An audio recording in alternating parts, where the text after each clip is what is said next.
Hey there, Cardfighters! It's been a long time since I've brought you a deck profile to the channel, let alone a standard deck profile, but before we get into that, a little quick, you might have noticed if you're familiar with the channel before that things might look a lot different, if not completely different. I've recently transitioned from the team Vangaboys, basically just started a whole new team with Midheaven, so hopefully we're going to start giving you guys some new content.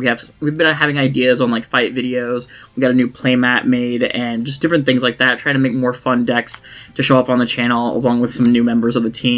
And to start off with, I wanted to go ahead and do a deck profile for a deck that I've been playing a lot since Divine Set 1, and you're going to be kind of surprised. It's not Rezael, which I do play Rezael, but things with Set 2 have actually evolved the deck pretty a lot, and I haven't had time to test on how I'm going to evolve it, but we're going to go ahead and start with a classic Hexaorb. One of the first standard deck profiles, if not first deck profile for standard that I did on the channel, was with Hexaorb.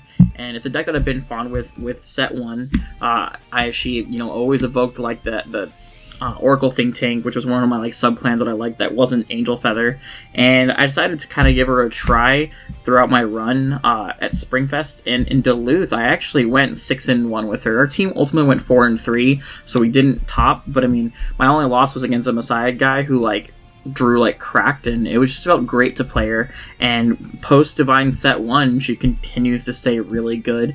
We'll have to do more testing for Set 2. She didn't really, there's generic staples that I could try to experiment with, but there's probably not going to be a real true upgrade to the deck until Festival Collection comes out, but let's go ahead and get into it. So I'll go ahead and quickly start off with the ride line. Nothing changes here. In fact, when Aquamarine Hexaorb, which we'll get into her, first came out, I was actually not even running the original Hexaorb Sorceress. I was just running the new one in the ride line, try to get that multi-attack pressure, because power wasn't needed as much. We have a lot more defensive tools, and decks are drawing a lot better. So, funny enough, the original Hexaorb actually serves a lot better right now, just for that ability to be able to guarantee pressure, know what you're drawing into, especially with the addition of the energy mechanic and brand new cyclers.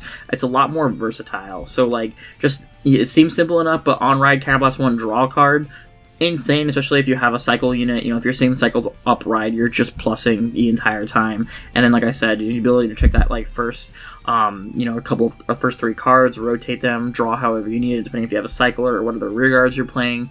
And then just the ability to give the extra power. If you put a booster behind Hexaorb Sorceress, she becomes a real huge threat. Going first, she's still strong. Going second, she's strong. It's just after your first grade 3 turn, and then I'll kind of get into a couple of the deck's weaknesses still, but you'll get into some of the weaknesses if you're just not able to cross ride. But before we get into the actual rear guards, I want to do something a little bit different and go with the generic support of the deck, which will include some rear guards.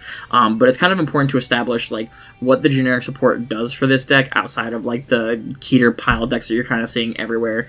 So there is obviously some similarities, but what I love about Hexaorb is the fact that it's a deck that obviously benefits off of checking triggers. So your cyclers like Spiral Cutie, Angel, and Biscottis are just absolutely just boons for the deck.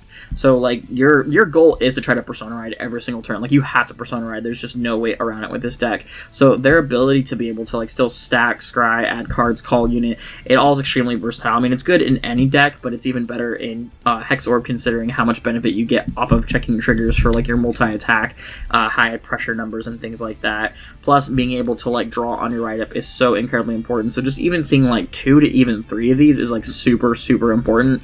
I really like the 4-2 ratio between the two. That way you're guaranteed to see a cycle on ride up, and honestly either of them is pretty good. I know that Hexaorb, the new one, the break ride one, has to use soul, but honestly I have rarely ever had a soul problem in the deck, even when I've used 2 Spiral Kitty somehow on my ride up. There's ways to refill soul. If you're riding every single turn, you're gonna get that soul back, plus the soul empties itself out for for Tolbaz. So I like the 4-2 ratio. I think that is really, really solid. That way you don't see them too much, but you see them as much as you need it. Plus the versatility of Biscotti being able to be active on the guard circle is super important in the deck, especially if you know a card that you might have stacked on top defensively. Oh, I'll have the PG on top, so now you can counter blast or energy blast, go ahead and add that card to your hand. It makes really, really good for defensive pressure, so it's super, super solid. And then, obviously, just notable, Tolbaz, right? Tolbaz serves defensive, but also just being able to check top 5 to call a rear guard. That's actually, really, really huge in this deck, because with all of Hexaorb's rear guards, almost all of them are able to plus. You know, a lot of them are doing almost the same exact thing on place, pay the cost, like a top 2 cards, add 1, add 2 to your hand, stack the other one on top, stack the other one on bottom. So that way you're being able to cycle through the deck, thin the deck out, you know. Ideally, Hexaorb does its best when you're adding units to hand and checking triggers. So that way you have high defenses from all your trigger checks, and then recurability with units. And usually when you see one unit, even if you just have one unit in your hand, half the time you're able to see one unit, get into another unit, use that unit to check the top, add another unit to hand, you know, add your Persona Ride to hand, add PGs to hand, leave triggers on top, etc. So Topaz is just fantastic for the deck, especially like I said, if you're using Spiral Cutie on the ride up, you want to get this, you get more value out of like your ride line being soul blasted out, which is really, really nice. And then you need a Persona Ride in this deck. Like I said, just no way around it. There's no reason to play like Bracing Angel Ladder in this deck. Like, yes, losing rear guards always sucks, but you're gonna try to be placing down rear guards every single turn anyway. So even if like you're like using up your rear guards to like attack, or your opponent like Varga's like retiring your front row rear guards, like Gradale is just like, you know, you're gonna, if you Persona Ride, you should be able to draw into something will let you draw into another thing, and it should cycle through there. You just have to do it for the Break Ride Persona Ride skill. And then, lastly, for the units for generic support is Sawdress. Now, Sawdress is a card that, like, if it's too priced out for you, I don't blame you for not running it. Sawdress is a card that I have a philosophy, and I'll talk more with this when we get to the rear guards, that with Hexaorb, I do not like stacking triggers during the battle phase. I just think it's a really, really bad thing to do. I think that, like, in an ideal situation, you want to use your rear guards to be able to confirm 1 to 2 triggers. If, you know, like, 2 obviously would be huge. If you're having to use Sawdress skill on, like, your first attack before like you even restand it or anything like that, like, it just feels bad. Like, you want to be able to use this card for one reason only, and it's to punish opponent for taking defensives. Because the thing is if your opponent doesn't have like a perfect guard for Hexaorb, and you hit them with like a double crit and they like end up taking 3 damage, but then they end up hitting like 2 defensives and your rear guards can't hit, well, that's the nice thing about Sawdress is you attack, you counterblast, you add their power to him, and then they're either able to use cards from hand or confirm kill. But he's not 100% necessary. A lot of times, if I see, you know, 2 and I'm having to discard something for like my, you know, ride up, I'll discard one of them. I have no interest in trying to get them back, but he is there for like just another rear guard, there to do something to punish your opponent for checking defensives and things like that. Definitely way more price than it should be, but at least it's getting reprinted in Festival Collection, so that's super, super nice. And then lastly, simple, perfect guards. I mean, you play the 3-in-1. Elementary is still super huge right now with, and always will be with various different kinds of guard restricts and like all the stride decks that still don't run around. So let's get into the main core of the deck. So this deck reality is Hexaorb, Sorceress, Aquamarine. This was released in set 10, and like at that time, if you guys remember, especially in Japan, like Hexaorb was everywhere. I would say like in the West, especially at my locals, there was a few people who played it for a little bit, and then like they kind of stopped. And funny enough, like I had like these plans to build it, and then I was kind of like in this like, I'm not sure what I want to play. I don't know if I want to play Hexaorb because everyone kinds of do it. That it's a really bad mentality to have. Like I suggest that if you just like a deck, play it. Even if the deck is meta, even if it's strong, even if it's popular, you know, like as long as you enjoy it, you're having fun, and you feel like you're doing well with it, play it. It's a dumb mindset that I have. It's like, oh man, everyone's playing the same thing. You feel like, you know, you're not doing well enough with it, but I don't know. It's dumb. But once, like, set 11 and set 12, especially, and set 13 with, like, Youthbird coming out, like, people dumped her pretty fast as soon as there was the new Keter Sanctuary deck to play. Yet I don't think she really suffered on that at all. This set was like really, really good for her. If you don't know what this unit does, when you Persona Ride, you get drive +1, so that's how you get like your 3 drive checks, which is pretty important for like hand recursion too. And then you increase your trigger effects by 10,000. So like if you check the front trigger, that is literally 20k to the front row. But also more importantly, when you check a trigger unit, for her drive check specifically, you Soul Blast 1, choose one of your rear guards, and you restand it. So that's like really, really important because that gives you like so much attack pressure. Because like, for example, let's say you attack with a rear guard, and let's say you Persona Road, no other additional powers or skills, that rear guard attacks for like 20. Okay, sure, not amazing, but then you hit a front trigger, Soul Blast, and restand it, and now that unit is 40k. And there's some units in the deck that when they attack, they gain power, so that unit will go from like 20 to like 50 on 1 restand, which is like super impactful. That's a huge scaling number right there. And generally speaking, your opponent is going to be using all their perfect guards on your Vanguard, which is like, I've lost some games where like my opponent just drew 3 perfect guards at the choke point of the game, and I'm like, okay, all right. But like most of the time, that's not gonna happen. And like she gives high pressure. Your restanding over guards are gonna get really big. The idea behind it is if you can, you call boosters behind your rear guards in order to make it like a 2-card guard for like those first attacks. And that way they restand even if your opponent's checking defensive by then. It still becomes a 2 to 3 card guard. But we can get more into that because like grade 1s is kind of like the interesting part of where Hexaorb stands right now and where she could stand to get better with future support down the line. Set 6 introduced one of the best cards for Hexaorb. This is even before Aquamarine. This card is still a 4 staple, and that's Octray Sorceress. She does so much for the deck. I can't ever see a time where she's like power crept out of the deck due to just her versatility. Basically, when you play her from hand, you counterblast 1, look at the top 2 cards of your deck. You can choose to add up to 1 to 2 up to your hand, and you can put the rest on top of your deck in any order. But if you grab 2 cards, then you could have to choose a card from your hand, put it in the bottom of the deck. So, for example, let's say you have Tulpas in your hand and you have your Overtrigger in your hand. Well, you know, you can go ahead and just add 2 cards to your hand and then just bottom deck the Overtrigger and then reshuffle the deck using like Tulpas or something like that. Or you're just able to add, oh, that's 2 normal units on top of the deck. I don't have any triggers there. Just add both to your hand, then bottom deck like a heal trigger or something like that, or something you don't need, something you might have too many of, or something like that. Just the versatility is insane. And then like she's kind of like how Alden is for Bastion, where when you attack during your Persona Ride turn, she gains like 5k, so then you go and restand her and she gains another 5k, and that 5k lasts until like end of turn. So it's anytime during Persona Ride she attacks, she just gains 5k. I know that like this was the continuous, I think like on the base rarity says auto, which that is just like bad translation, but it's continuous. The framer has it right there. So super versatile. This is literally like the benchmark of what Hexaorb needs for the deck to be able to do the things that all it wants to do. And then one of the newer cards that came out in set 12, so yeah, this deck actually did continue to get support in set 12, and this is the point where like set 12 like introduced cards that were really impactful for Hexaorb, that like just at that point nobody was playing Hexaorb. I can't remember what the big Keter deck was in set 12, but I know that Youthberg was like on the horizon for us, and that's what like everyone was preparing for.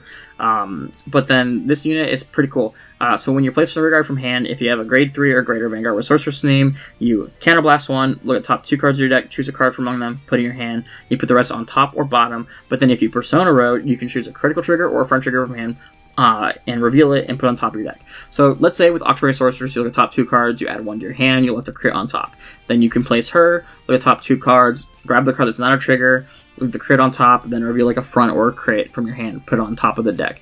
So you're going to be going hand even with that, like you're not inherently plussing by doing that, but like the value you get at being able to like know the fact that you're getting 2 triggers on top of your deck, especially when they're going to be 20k triggers, is super, super important, super impactful. The only reason I'm playing this 3, and I still kind of always mess with the ratios, but because she is inherently like better during the Persona Ride turn, I try not to use her early, and I wanted to have some extra cards in the deck that could either A, do like similar skills without using Counterblast, like Biscotti's really nice for that because she can use energy to kind of do that during your Persona Ride turns, or like there's some other options in the deck that are like grade 1s. But like extremely versatile, extremely great card. I thought this was fantastic. What she's inherently doing is combining like the original Persona Ride skill of Hexaorb, where you could like Counterblast 1, Soul Blast 1, draw a card, and then like take a trigger from your hand, put on top of the deck.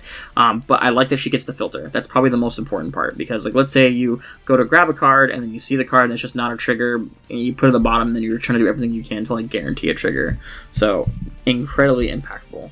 Then we're going to get into the last grade 2. This is just like my kind of 2. This is where like if I play into ratios, this is a card that probably down the line could get replaced. Now if this was a grade 1, this card would be like crazy.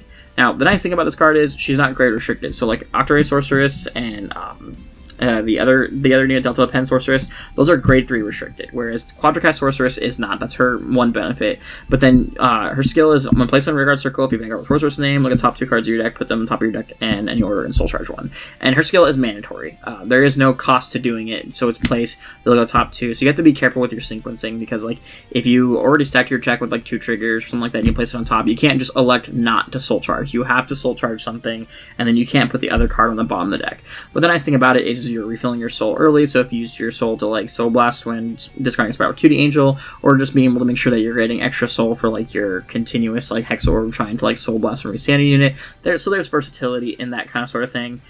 So it's just nice to have. I think this is a card that down the road, depending if they get better support, that will be able to replace it. Now we're going to go into the grade 1s. Now this is going to be like the card that no one that plays Hexaorb plays. And, you know, I understand, because, like, from, like, a standpoint, it just doesn't seem that incredible, but I love this card. This came out in the same set that Octary Sorceress came out in. If you have a grade 3 or greater Vanguard with Sorceress in its name, retire this unit, choose a critical trigger or front trigger from your drop, and put it in your hand. Now, the reason why this card's a lot more insane is, well, I mean, I used to use it back during set 6 just to, like, get better shield in hand, but now with Delta Pen Sorceress, the grade 2 that you're able during your Persona Ride turn to stack triggers, let's say you've had to use all of your triggers to just like guard out against your opponent, and you don't have a critical or front in your hand. Well, the nice thing is about Mimaru is that you just retire her, and then you grab a front or a crit from your drop and put it in your hand. Or let's say your hand is all crits, and you know you have a crit on top of your deck from Octary Sorceress, but you want to be able to put a front trigger on there because, you know, giving you being able to restand your whole front row with a front trigger plus 20k to the whole board is super, super strong. Well, then you can retire her to grab that front trigger you may not have had. The also nice thing, too, is if you know you're just lacking for shields, well, then retiring the unit and then getting that card back to your hand is, like, super important. Now, the downside of this card is she's a 7k base. Now, where Hexaorb kind of doesn't matter is that, like, during your first grade 3 turn, as long as you have a booster behind Hexaorb, when you go to boost with her, if you check a trigger and your opponent, like, guarded, let's say, with one card that would traditionally be a quote-unquote 1 to pass, because of Hexaorb's skill being able to give 10,000 power to a rear guard, well, then giving that power to the rear guard to Mimaru if she's boosting Hexaorb can break through that with just one trigger alone, and that makes, like, trigger checking even harder for your opponent. It pseudo gives that, like, pressure that, like, magic numbers would normally give, but just because of Hexaorb's unique skills, that makes up for it. Also, during your Persona Ride turn, if you're boosting with Octary Sorceress, she becomes 25k, and this is where you're going to kind of see, like, the downside, right? So 25, and if this was an 8k, right, so she would be 18, 23, 33 on boost. That would be the magic numbers, but unfortunately, because of her being 7k, it's only going to be 32, which can be guarded by a front trigger. Now, that being said, if they don't have a front trigger in their hand, or they don't play front triggers, that's still a 2-card guard with Octary Sorceress during, like, your Persona Ride turns, boosting behind it, and I think that does offset, like, all of her versatility. As long as you hit grade 3, you retire this unit, and then you just add those triggers. And then also, like I said, if you need the guard in hand, because you just don't have it, or, like, you know you're going to check 2 triggers for guard, but you just need a little bit more to survive your opponent's next turn, like you're playing against Blangdemeyer, and you just need more guard in your hand because the auto skills are going to go off, we'll just go ahead, retire this unit, and just add those to your hand. So, super cool card. I think his combos really, really well with Delta Pen, and it does everything. Especially, like, at a certain point, you get to a point where, like, you've exhausted all the triggers from your deck, or most of them, and you need to be able to ensure that you're hitting triggers. Well, between this and Delta Pen, you're gonna hit it, which is really, really nice. You get more value out of that. And then last one is another set 12 card, which these are the kind of cards that I want to see. Like, in my opinion, Hexaorb has really solid grade 2 options, but she needs more grade 1 options. So this is, like, a good start. Now, the only downside is the cost of this one is a discard, but on the flip side of that, right, like, we have so much, like, cards that counterblast, it's good to have something that gives the value. Plus, you're going even with it. When placed on rear guard, as long as you have Vanguard with Sorceress, so this does work on grade 1. Discard a card from hand, look at top 2 cards of your deck, choose a card from among them, put it in a hand, put the rest on top of your deck. So you can't bottom deck with this card, but what you can do with this is, let's say you're going second, which honestly, going second in Hexaorb still feels great. In fact, matchups like Varga are, like, possibly important to go second because of extra card draw, especially now that they're going to be able to shut off your interceptors. When you're going second, right, and they're on, like, an 8k base, they can't, like, rush you going, you know, first on their first grade 1 turn because they can't attack, but then you can. So you go and play this, discard a card, look at top 2, oh, that's a front trigger. And then next thing you know, like, you can literally attack with your Vanguard. They're going to have to guard pretty big in order to, like, not get punished, or, like, the crit pressure. So it's just nice to be able to scry without having to pay counterblast. You can do it on your literally first grade 1 turn, grade 2 turn, grade 3 turn, etc. This card is always live no matter what, as long as you're able to discard cards. And it's nice, like, when you, like, oh, I only have 1 counterblast to play with this turn, and I have Octary Sorceress, and Octary Sorceress I only saw 1 trigger, well, then you can play this and try to fish for that second trigger, which is super, super nice. And, of course, with the triggers, it's pretty simple with Hexaorb. You, of course, want to max out on your critical triggers, running 8 in the deck. With what this deck can do, you're just going to be able to, like, hit your opponent for lots of crits really early, really fast, extra pressure. 3 front triggers is my choice. There's no reason to play draw triggers. You're filtering and adding enough cards to your hand. And with Aquamarine skill to give an extra 10k, when you check that front trigger, you're able to give 20 to the front row. A lot of times, I like, when I'm stacking your triggers, I like to be able to add both the front trigger and a critical trigger. You get that little extra mix in there. You're restanding and everything gets big, and then you'll have one of your units that at least have a crit.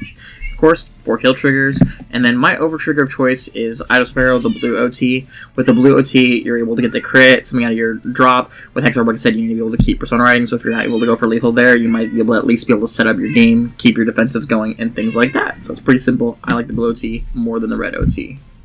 So yeah, that's kind of what the deck does. Now, when I said what the deck weaknesses is, the biggest one is Aquamarine inherently. Like, you just have to Persona ride. There was a game that I was playing where, like, the night was going incredibly well. I just do really, really well at my locals with this. And even at BSF, like I said, I went X1 with this deck at Springfest Duluth even before Divine Set 1. That's like Shiranui and Luard were everywhere. But with this deck right here, like, if you don't hit that Persona ride, let's say you just get unlucky, like I did one game where like 2 of your Persona rides go to the damage zone, and like you got Gradale, but you're still on like the original Hexaorb. You just don't do much. Like, you have to Persona ride. Now, where this is offset is all of like the Hexaorb card support. Like I said, my philosophy of the deck is like making sure you stack triggers during your main phase. All these cards kind of do what Selgaion does, right? Selgaion at the end of battle, retire like the top 2 cards, add one to your hand, bottom deck the other. Except the difference is you're doing it on your main phase, and you're able to filter. So most of the time, I actually have almost too many Hexorbs in my hand. I'll get to a point where I'll have like 3 Persona rides and like a couple triggers and like 1 unit. So if I have to discard something for a PG, I might like actually discard one of these because I'm trying to close out the game by like my first or second Persona ride turn. Generally speaking, you should have enough hand to guard and close out games like that. So that's kind of like the one weakness. And the other weakness is inherently, if like your opponent keeps tiring your units, you don't have anything to attack with, you don't have anything to scry with, then you're just like, even if you like call a trigger unit on your Persona ride turn, you don't hit any triggers. Look at any triggers, you don't do anything.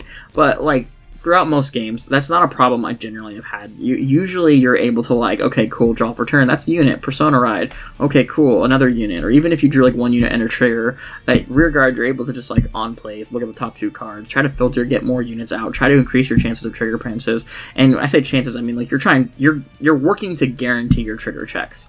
And Hexaorb causes a lot of anxiety when it comes to that. Like, when we had our sneak peek for Divine Set 2, I didn't even upgrade her with any of the Divine Set 2 stuff that I pulled, but we just had like our normal tournament with it, and I played Varga, and then Luard in the last round.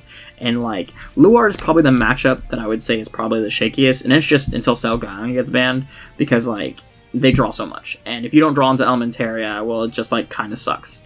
Shiranui, the matchup's actually great. His deck feels great against Shiranui, and it's just because you have crit pressure. It doesn't matter how much they draw or adding to their hand, the fact that they're facing getting hit with a critical every single turn is not a place they want to be. And on your write-up, if you can get your opponent to like 4 damage, you're threatening lethal almost every single turn, and that's just not a good place for your opponent to be. So as long as you control the tempo of the game, you apply critical pressure, you guard as well as you possibly can, you don't take too much damage, but you take enough damage to keep your resource system going, then absolutely, you're going to be able to dominate with this deck. And that's like one of my favorite things about this deck, is that when it comes to RNG, I feel like you're working to mitigate that RNG yourself. I love Rezael, but like one thing that I felt, especially during this like last tournament that we had with like with set 2 being live, I just felt like RNG was like my biggest like weakness, and I'm still planning on cooking with Rezael. I know that like you keep pile decks, but I think like Festival Collection is going to be really good for the deck. It's going to be good for a lot of decks. It may even be good for like Hexaorb. And I think if they ever do like future support for Hexaorb down the line, I would like to see like a good grade 1 that can also still give like value. You know, the grade 1 that being able to discard or look at top 2 and add 1 is still super great, but I feel like it's still pretty restricted on what you want to be able to do with it. But we do have like I think there's a new grade 1 that's going to discard a card and get into your hand. I believe that one can take the top card of your deck coming out of Festival. So there's going to be a lot of really good generics that down the road that you'll be able to replace. So alright guys, that's the end of the video. Stay tuned for more content coming out hopefully soon. We're going to try to do some cool fight videos. We want to do some cool unique stuff. We got like actually a couple like mini cameras to like even record our trigger zones. I want to get really cool with the editing. And sorry for the stark contrast. And I hopefully that you'll continue to stay subscribed. And if you haven't subscribed, please do. We had to hit a lot of momentum like a couple years ago, and then like, you know how life goes, depression, work, overload, that all kind of goes out the window sometimes, and you kind of just stop making content. But I want to get to the point where I'm making content more regularly. And then also shout out to myself for doing the cool thumbnail art. I'm going to try going forward to do like custom cool artwork for every thumbnail. That way it's like not just like kit bashed photos together, but like a cool illustration to like make it stand out. I'll put like my social media links for my artwork in the description below. And yeah, guys, let us know what you think of the video, and you have a good one.